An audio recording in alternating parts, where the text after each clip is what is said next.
Assalamualaikum warahmatullahi wabarakatuh. Baik, teman-teman, kita lanjutkan kembali pembahasan kita tentang retorika. Jadi nanti retorika itu selain memang akan kita gunakan untuk bagaimana cara kita berkomunikasi kepada tim. Nah, ilmu retorika ini juga bisa kita gunakan sebagai dasar ilmu storytelling dan copywriting. Jadi sebenarnya kalau saya belajar sekarang orang ngomong copywriting, oh ilmunya gini, storytelling gini-gini, oh kalau bikin konsep konten kayak gini-gini, ternyata semuanya sudah dibahas sama orang-orang terdahulu ya tentang retorika itu sendiri. Nah, sekarang saya akan menuliskan tadi. Jadi tipe ideal seorang retorika itu, seorang leader itu adalah atisisme. Nah, sebenarnya atisisme itu ada lawannya. Dan namanya agak nggak enak kalau kita dengar, namanya asianisme. Ya, asianisme. Jadi dulu Cicero ketika nulis membuat konsep ini kan ini tahun 200 tahun sebelum Masehi. Ya, kita bayangin ya sebelum zamannya Nabi Isa ya, 200 tahun sebelum Masehi, beliau sudah bikin teori ini. Ya, teori tentang retorika ini, tentang lawan dari atisisme. Jadi kalau atisisme itu gayanya ditandai dengan kesederhanaan, kejelasan dan ketepatan bahasa. Atau kalau konsep Rasulullah SAW ya yang punya ini kan jawami'ul kalim ya, orang yang perkataan yang singkat, sederhana tapi begitu menghujam. Ya sama pendekatannya. Kalau ulama itu semakin salaf itu omongannya nggak yang ribut-ribut, tapi sederhana. Justru itu retorika. Jadi kadang orang salah saat ini memahami retorika. Wah, itu cuma retorika aja. Retorika itu dianggap sesuatu yang negatif. Padahal sebenarnya retorika yang terbaik itu justru yang semakin sederhana. Nah, lawan dari atisisme itu namanya asianisme. Jadi orang ketika Cicero membuat konsep ini 200 tahun sebelum Masehi, itu ada gaya namanya asianisme dan itu diambil dari kebanyakan gaya orang Asia. Orang Asia itu dulu zaman itu ya nggak tahu kalau sekarang udah berubah atau belum gitu ya. Gayanya itu jelimet, ruwet, terus kemudian muter-muter. Jadi dia bertele-tele. Itu gaya orang asianisme. Ya, dan itu sekarang kalau kita lihat ya, ya saya kebetulan paling suka nonton videonya Anwar Zaid ya, tapi khusus untuk perjalanan. Ya, jadi saya mau nonton itu kalau pas untuk perjalanan, bukan untuk dengar ceramahnya tapi dengar tombong ngantuk biasanya guyonannya gitu ya. Jadi materi 2 jam. Kadang saya naik mobil gitu kan, kalau perjalanan jauh itu saya sama istri kadang nonton Anwar Zaid tadi itu hanya untuk ben gak ngantuk kan, guyonan tok isine gitu ya. Kadang saya mikir, iki pengajian 2 jam. Paling substansi materinya cuma 10 menit atau cuma 5 menit. Selainnya itu wis ngalor ngidur nggak jelas gitu. Nah, itu namanya asianisme. Gayanya orang asianisme itu kayak gitu.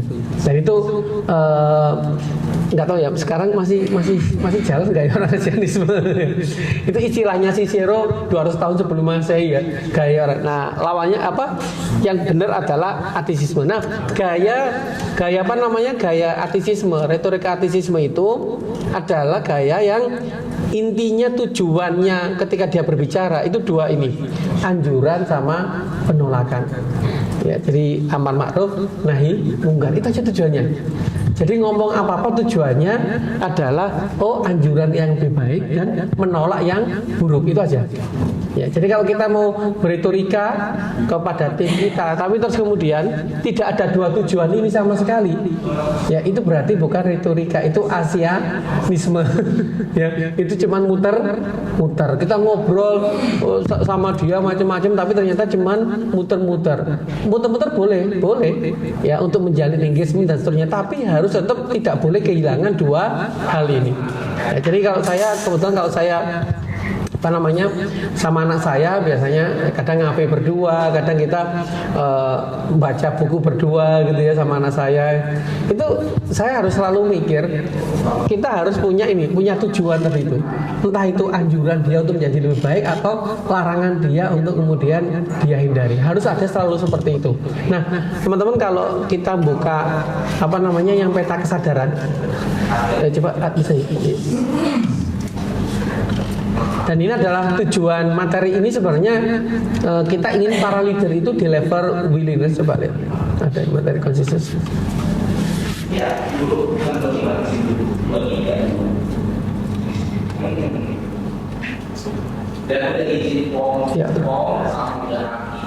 Nah, kalau kita bicara materi konsis leadership kemarin, memang goal saya para leader di setiap cabang itu sampai di level willingness, kerelaan. Nah, kita lihat kerelaan, prosesnya apa? Intention. Niatnya, prosesnya selalu ada maksud baik. Nah, maksud baik tadi adalah ketika setiap kita berkomunikasi dengan diri kita, ya kita ngobrolin apa, ngopi apa, selalu harus ada dua pesan ini, anjuran atau larangan. Bisa difahami ya maksudnya. Jadi nggak sekedar cuma ngomong kobot, walaupun mungkin nggak harus urusan pekerjaan. Bapaknya, wah berarti ya kamu minimal ya kalau ceritanya kayak gitu ya mungkin kamu lebih sabar lagi sama istrimu gitu. Itu kan anjuran walaupun cuma sedikit ya. Atau larangan. Wah ya kalau bisa jangan seperti itu. Itu kalau kamu lakukan kayak gitu nanti bla bla bla bla bla seperti itu. Jadi ada chip yang kita tanamkan di setiap pertemuan kita dengan orang itu mengandung unsur tadi ya anjuran sama larangan. Nah berarti level kita itu sampai di level willingness ya. Ini teman-teman kalau yang materi kesadaran kan sudah pernah kita bahas ya, yang force yang negatif ini ya. Jadi caranya sederhananya untuk kemudian mengangkat dari force ini itu adalah courage, adalah berani. Berani itu adalah dengan cara berani mengakhiri yang ada. Jadi kalau Anda mau bikin perubahan, jangan melakukan langsung membuat perubahan yang baru, bukan. Apa yang dilakukan? Mengakhiri yang nggak relevan. Kalau itu nggak diakhiri, nggak relevan, kita bikin perubahan nggak akan bisa berubah. Gitu ya. Nah itu berarti diperlukan sebuah courage, sebuah keberanian untuk mengakhiri aja. Nah setelah diakhiri baru ditarik ke neutrality, level netralitas. Ya kalau kita tarik ke level netralitas berarti karena hidupnya sudah mulai memuaskan, sudah mulai menanamkan rasa syukur dalam diri gitu ya. Syukur, aku harus bersyukur gitu. Terus mulai emosinya mulai trust ya, mulai mempercayai orang lain, nggak micromanage.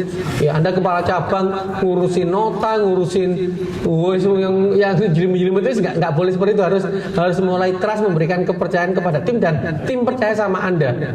Itu kalau di level apa? Neutrality. Prosesnya juga sudah mulai rilis, lepas, nggak yang tawakut ya. Terus kemudian kalau sukses juga nggak terlalu yang terlalu euforia. Kalaupun gagal juga nggak gampang patah semangat gitu ya.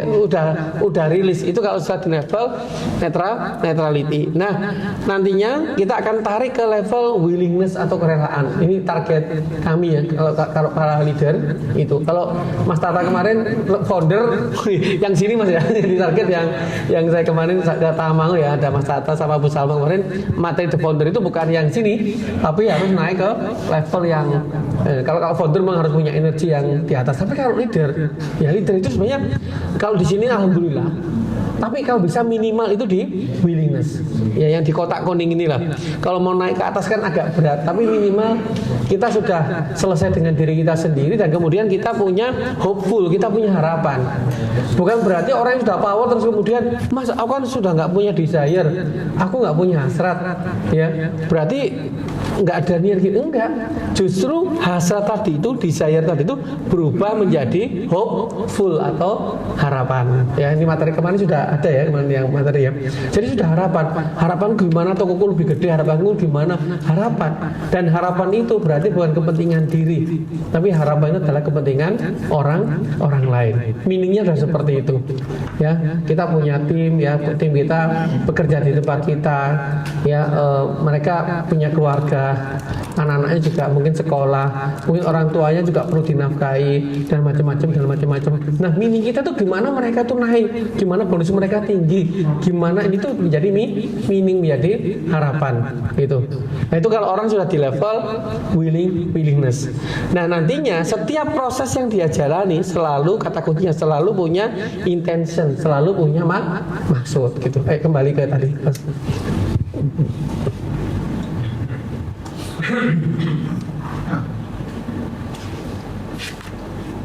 Ini ya, jadi selalu punya maksud, intention, ya tujuan, yaitu anjuran dan penolakan. Nah, sekarang ini kan tujuannya, intentionnya, maksudnya. Nah, gimana caranya tugas itu tadi? Jadi tugas leader cuma 3 ini. Kalau kita bicara tentang teori artisismenya Cicero di retorika, pertama apa? Mengajar dan mencerahkan. Itu tugas utama kita, itu ngajar sebagai seorang leader. Ya, yang kedua apa? Menggembirakan, menggembirikan. itu Mas Wahyu yang salah, bukan saya. Berarti salah saya mau nggak bikin Mas Wahyu bahagia. Menggembirakan. Yang ketiga itu apa? Menggerakkan. Ya, jadi kalau kita cuma mencerahkan, oh ya ngerti maksudnya, saya menggerakkan, oh ya saya happy di sini, tapi ternyata tidak menggerakkan, ya berarti ya masih keliru. Harus sampai level menggerakkan. Ya, jadi seorang leader tadi harus mulai menggerakkan. Ya, contoh namanya ini Mas Catur ini ya, habis order 1.500 box, 500 box botol. Wah ini kok masih sisa 600 ini gimana? Nah, ayo kita gerak yang baru, yang bikin gebrakan baru lagi, gimana? Cara baru lagi seperti apa? Berarti sudah menggerakkan. Ya, ini kaos seperti ini, wah. Wah, harus sampai menggerakkan gitu ya. Dan tim kita ya ngajar. Makanya mungkin kita dilatih seperti ini, dilatih untuk mengajar. Memang tugas kita itu amanah, jenengan itu ngajari tim Anda itu amanah. Cuma kadang kita kan nggak paham. Tugas kita jadi seorang kepala cabang adalah cara omset, profit. Iya, itu dampak, itu outcome, bukan tugas. Outcome-nya adalah mengajar. Ya, jadi kalau bahasa di Bereskokat itu learning and growth dari tim itu harus naik. Tim harus lebih pinter, tim harus lebih tercerahkan ketika gabung sama kita. Berarti mau nggak mau gimana ya, kita akan berusaha untuk ke sana gitu ya. Ya nggak mungkin toh orang mengajarkan sesuatu kalau dia sendiri tidak belajar gitu ya. Ya berarti harus banyak belajar itu nih ya. Kita harus mengkonsumsi berapa buku, kita harus mengkonsumsi berapa ini, kita mengkonsumsi terus berapa video yang kita tonton gitu ya. Macam-macam, dan ilmu sekarang banyak di Google, banyak di YouTube, banyak ya, di toko buku banyak, di mana pun banyak. Yang kita ajarkan kepada mereka. Jadi tugasnya yang ngajar, tugas sampai mengajar untuk membuat tim kita itu menjadi lebih baik.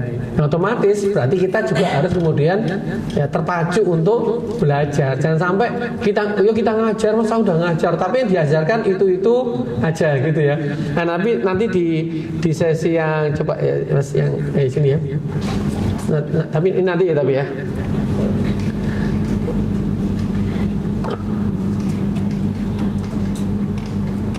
Oh ini ya, jadi nanti harus ada unsur novelnya. Novel itu bukan buku novel ya. Novelty maksudnya sesuatu yang baru. Ya, sesuatu yang baru. Ya memang harus seperti itu. Nanti teman-teman akan implementasi retorika ini nggak cuma ke tim, tapi juga ke media sosial, dan nanti akan saya praktekkan. Ya. Jadi kalau teman-teman mungkin berteman sama saya, jadi Mas kok pembahasan baru ya, ya memang itulah retorika gitu ya. Ya kalau saya menulis sesuatu yang sama dengan apa yang saya ketahui ya, nggak akan menarik. Cerita retorikanya nggak menarik. Oh, yang baru tuh. Oh ternyata ada ada brilliant jack tuh. Oh ternyata ada toxic tuh gitu ya. Oh ternyata menyebabkan perusahaan gue tuh orang yang toksik toh. Itu kan saya menceritakan hal yang baru terus gitu. Nah, itu tapi nanti ya, dan sekarang nanti masih ini dulu. Nanti kita akan coba praktekkan ya. Selama ini mungkin kalau posting cuman di like cuman 5 orang, 10 orang, coba habis nanti kita akan praktek ini yang nge-like berapa orang, jangan banyak gitu ya. Dan ya tugas bahkan tugas marketing itu mengajar. Ya, dulu saya berpikir ketika marketing, saya orang marketing ya. Ketika orang marketing itu adalah dengan cara ya tadi ya dengan apa, dengan gaya-gaya marketing lah, dengan pamer macam-macam gitu. Itu namanya sebenarnya gaya-gaya model kayak flexing, pamer, itu sofistik, itu aliran sofistik yang membuat orang kayak wah kok kayak hidupnya anu ya apa kayak enak ya, aku pengen kayak dia. Itu gaya sofistik kalau teman-teman bahas. Cuma nanti mungkin di pertemuan yang selanjutnya kita akan bahas itu secara detail ya. Jadi kita seperti Huzaifah bin Yaman tadi belajar sesuatu yang buruk tadi ya, dan itu sekarang dipakai oleh banyak orang model-model sekarang ya. Cuman kalau zaman dulu namanya sofistik, kalau zaman sekarang pencitraan, flexing, semua macam-macam digunakan hanya untuk apa? Hanya untuk memikat orang lain. Nah, itu buruk sekali. Ya, itu bukan retorika yang dimaksud oleh Cicero. Ya, itu retorika yang buruk. Jadi retorika itu kayak pedang lah. Bisa digunakan untuk yang baik, bisa juga untuk yang buruk. Ya. Jadi sekali lagi, teman-teman, tugasnya dengan pertama adalah mengajar atau mencerahkan, ya. Jadi mencerahkan dimulai dari kata oh gitu toh, oh gitu toh, oh gini toh, oh gini toh, seperti itu. Nah, kita nggak bisa mencerahkan orang lain kalau kita itu juga buta gitu. Tahu buta, Pak? Kalau kita gelap ya bagaimana kita bisa memberikan pencerahan kepada orang lain? Ya kita harus orang-orang yang tercahayai. Wah, itu kalau di ngaji itu ya kita seperti misbah ya. Kita seperti nur ala nurin ya, kalau di surat apa Ibrahim ya, nggak salah ya. Surat nur ya, surat Ibrahim. Kalau Ibrahim kan yang pohon ya. Ya gitu. Kita harus mencerahkan orang lain. Ya minimal wajahnya cerah ya. Ya, wajahnya jangan berut aja gitu ya. Jangan cerah. Yang berikutnya menggembirakan, apa yang bisa kita gembirikan. Kenapa? Orang itu hanya bisa mendengar omongan kita kalau dia gembira, kalau dia happy. Kalau dia nggak happy, kita ngomong seindah apapun, mereka akan ngomong apa? Ngomong tok, dabrus tok gitu ya. Orang bukti nih, gitu-gitulah. Gimana? Belum pernah ngerasain. Ya digembirakan ya.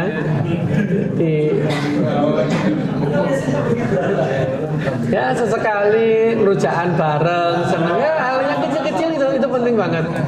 Ya, jangan, ayo bapak-bapak ini ya, jangan nasihatin istri ya, kasih nasihat ya, kamu harus ini, kamu sebagai seorang wanita tahu kewajiban, tahu dikasih nasihat, nafkah, memble gitu ya, nggak dirungokne gitu ya, nggak, istri nggak denger, tapi kalau istri dibahagiain gitu ya, yuk kita ngomong apa ya,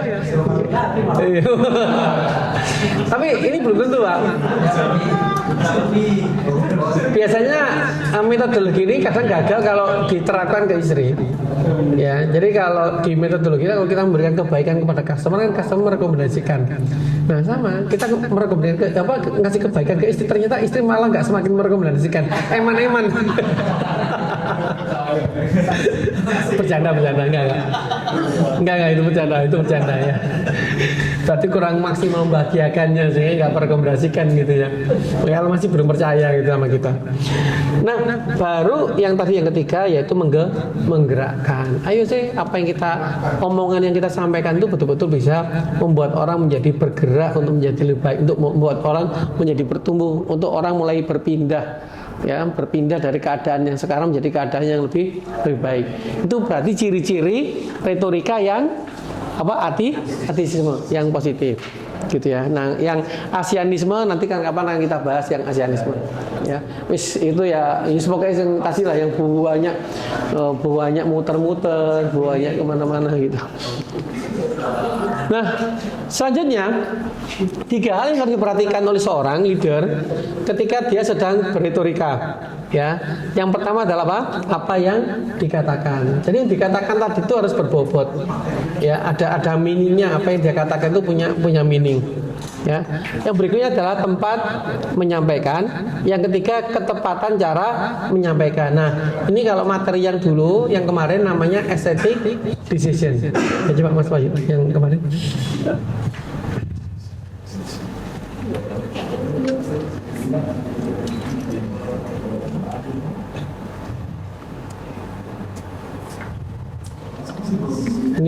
ini yang materi kemarin ya, tapi nggak saya bahas lagi.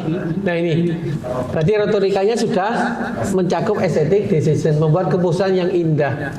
Ya bukan cuman apa kemarin benar salah, bukan cuman baik buruk, tapi juga indah tidak indah. Artinya keputusan yang kita berikan tadi itu mengandung unsur 3 tadi, benar, baik dan indah. Nah untuk tahu itu, kembali lagi mas, untuk bisa membuat aesthetic decision ini,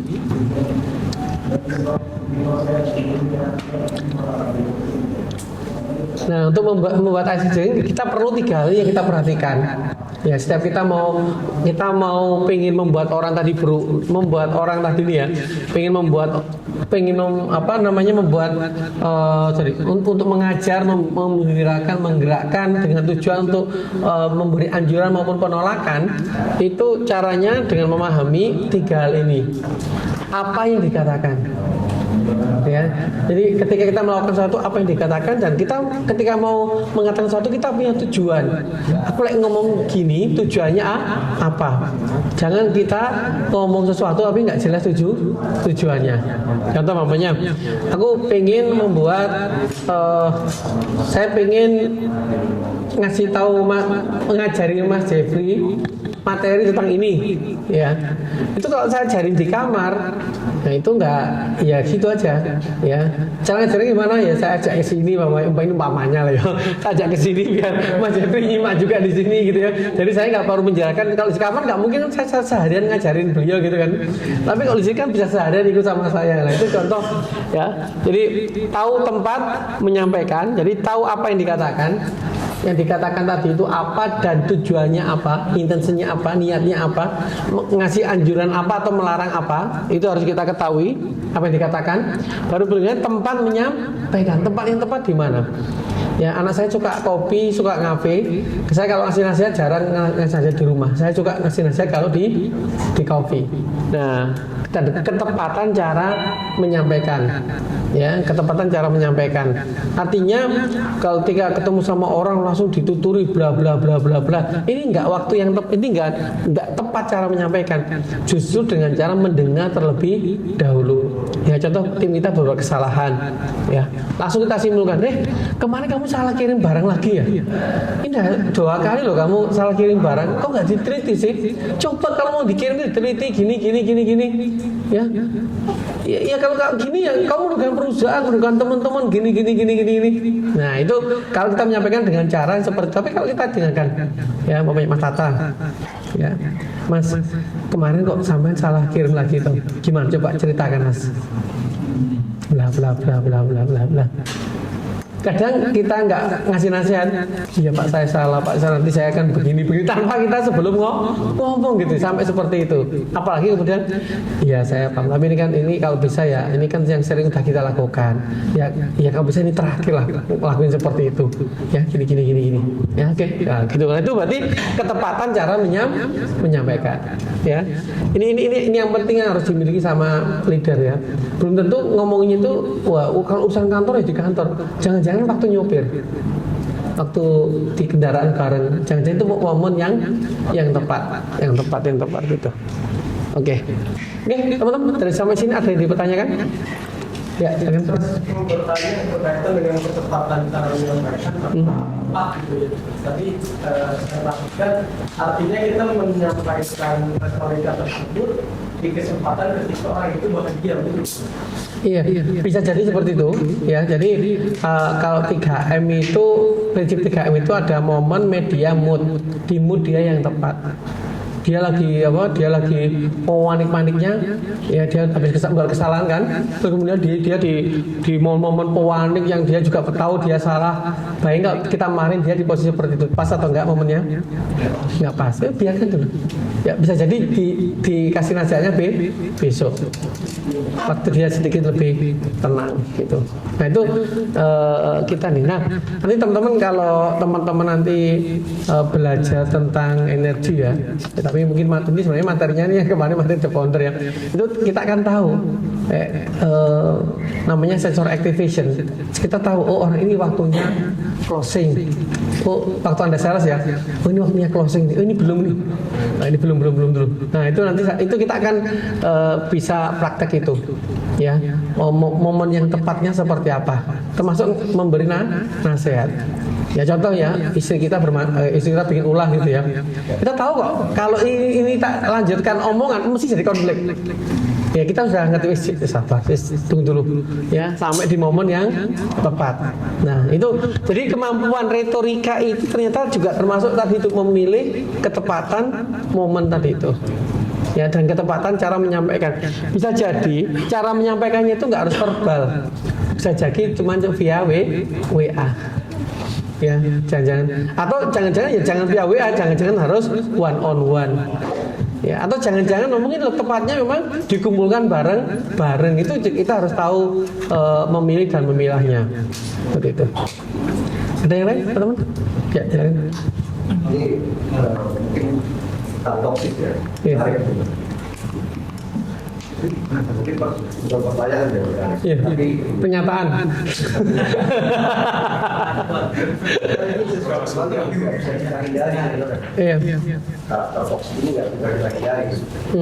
Lebih parahnya lagi karena misalnya yang toksik itu kontennya gitu. Mungkin kita tendang kontennya kan gitu. Iya. Sudah, gitu. Kemudian yang saya punya kesimpulan seperti ini, kenapa kita nggak bisa menghindari itu? Kenapa kita nggak lampauin aja gitu, ekspektasi negatifnya dia? Contohnya seperti apa?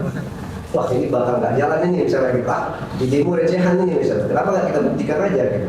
Bahwasanya bisa berjalan, bisa berhasil gitu. Bahwasanya kita bisa menjadi teman gitu, seperti sering saya lihat perusahaan jasa, bagaimana Luffy menjadikan nakamannya itu bahkan musuhnya sebelumnya. Waduh, aduh, ini berat ini. Ini perlu ngopi kalau ini. Panjang kalau bahas One Piece ini.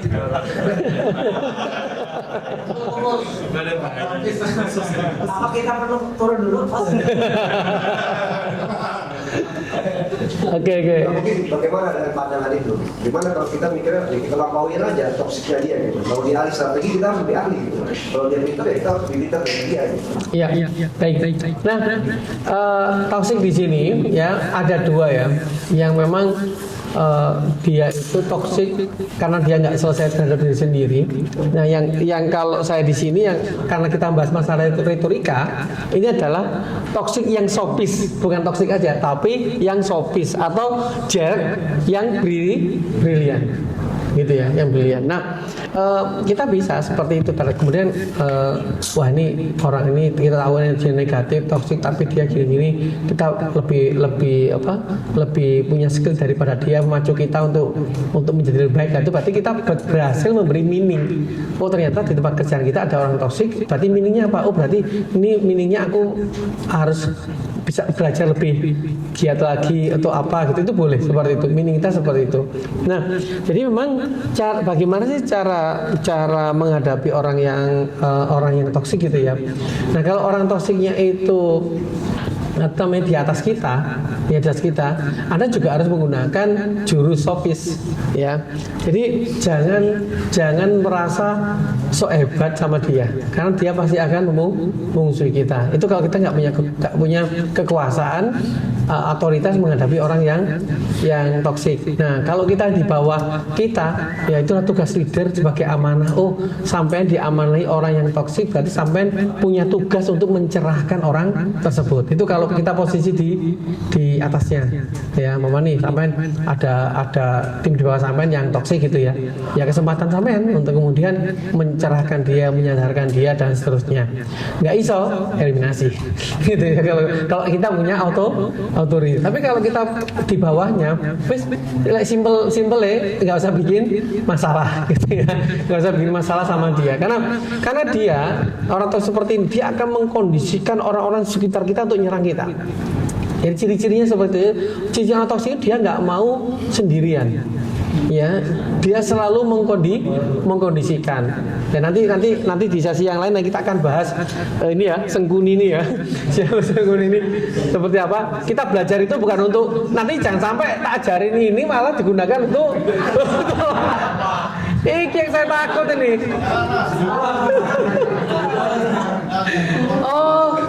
Oh gini tuh cara mainnya gitu ya. Karena seorang sofis itu, ya saya belajar ilmu sofis itu saya bilang ngeri banget gitu ya. Ya, Jeffrey masa tak jadi ngeri banget ya. Cara apa namanya cara menjilat itu ada ilmunya cara mainnya.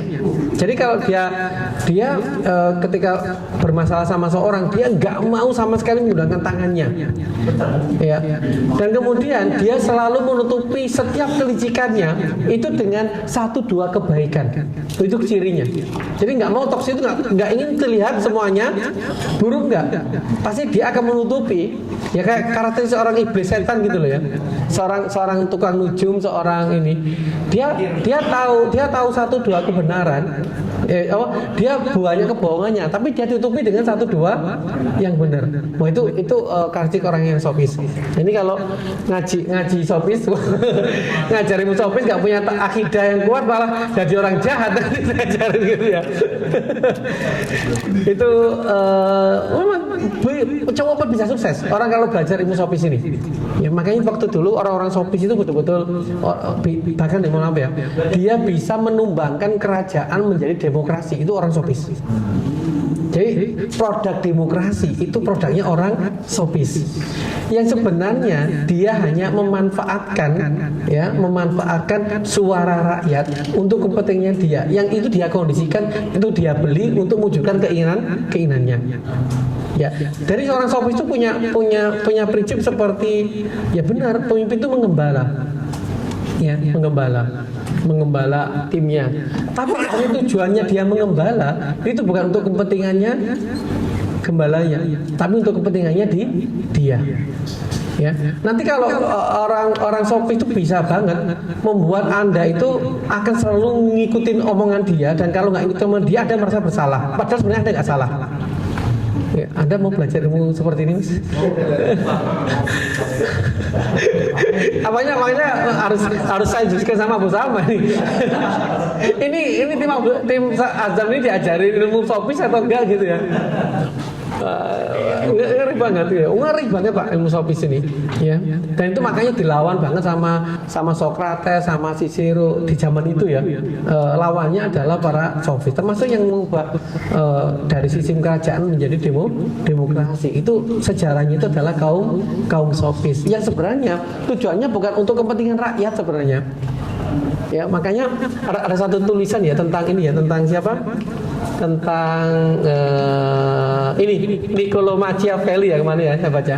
Jadi gini, kalau ada seorang pangeran berarti kan pemilik tahta kerajaan, ya, itu membaca bukunya Niccolo Machiavelli. Ini salah satu rujukannya orang sofis abad ke-16 yang kemudian mewarnai kekejaman para kerajaan tadi ya. Maka dia akan membuat buku untuk membantahnya. Kenapa? Pasti orang yang punya kerajaan pasti akan tumbang. Ya, oleh apa? Oleh orang-orang sofis. Karena tujuan dia adalah merebut kekuasaan dengan atas nama rakyat. Gitu. Itu kalau kita belajar sejarah demokrasi, itu awal muasalnya bentuk demokrasi itu adalah ajarannya orang sofis, gitu ya. Seperti itu. Tingkatannya ini perlu diajari atau enggak? Gimana? Tingkatannya sofis dengan NPD itu lebih tingkat mana? Apakah sofis dulu atau? Kalau NPD itu kan masalah psikologi ya. Sofis itu gambarannya orang pinter yang jahat itu loh sofis. Orang pinter yang jahat. Gitu ya. Bagaimana mereka itu bisa menguasai lahan, bagaimana mereka bisa merusak hutan untuk kepentingannya dia. Kalau NPD belum tentu sofis atau NPD belum tentu sofis, belum tentu dia pinter. Ya, belum dia pinter. Sofis itu pinter, Pak. Dan kadang orang sofis itu nggak terlihat dia itu kayak otak di balik layar. Ya, jangan-jangan yang tampil itu bonekanya semua. gitu ya. Orang-orang sofi dan itu ada ilmunya memang, ya. Ada ilmunya gitu. Waduh, ini kalau diajarin ini bagaimana Anda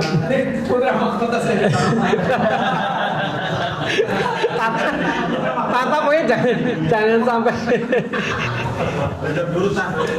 Iya, Tata kayaknya perlu belajar ini ya. belajar untuk mengetahui orang-orang sofis. Oh, ini gayanya orang sofis ya. Brilliant jet, memang brilliant jet itu memang dia brilian. Ya, orang pinter yang jahat.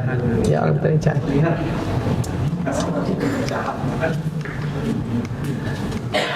Ada lagi? Tadi yang belum? Sudah. Oh iya, saya tanya tadi. First ini curhat juga ya, Mas? Waduh, kok Kan bahasanya kayak gini. Kita punya tim juga di Solo. Solo ya, salah satu tim saya itu kan ada yang untuk saya penting gitu loh. Nah, ini ada sesuatu yang mau kita ajarkan ke dia itu bagaimana caranya memanajemen waktu.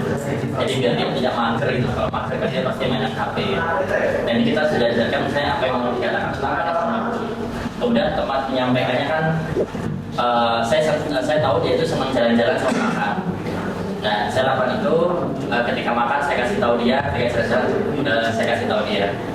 Nah, setelah diajak makan itu bisa bos, tapi besoknya kan balik lagi. Apa ya kita harus ngajak makan terus setiap harinya? Apa itu karakter orang juga atau seperti apa gitu? Iya, ya tadi ya. Jadi kalau diomongin pas makan, mungkin jangan makan paling ceramah lagi gitu ya. Ya, Anda harus memikirkan ya apa namanya cara-cara yang berbeda gitu ya. Cara yang berbeda untuk memberi nasihat yang tepat. Gitu. Yang nggak harus kayak tadi ya saya ngomong anak saya nggak harus selalu juga pas ngafe juga. Kadang-kadang juga dari cuma via WA saja gitu. Itu lebih efektif karena anak-anak muda sekarang kan nggak mau banyak interaksi kalau mereka nggak pengen sebenarnya kan. Nah, itu untuk asalkan pesan-pesannya baik. Nah itu tergantung apa?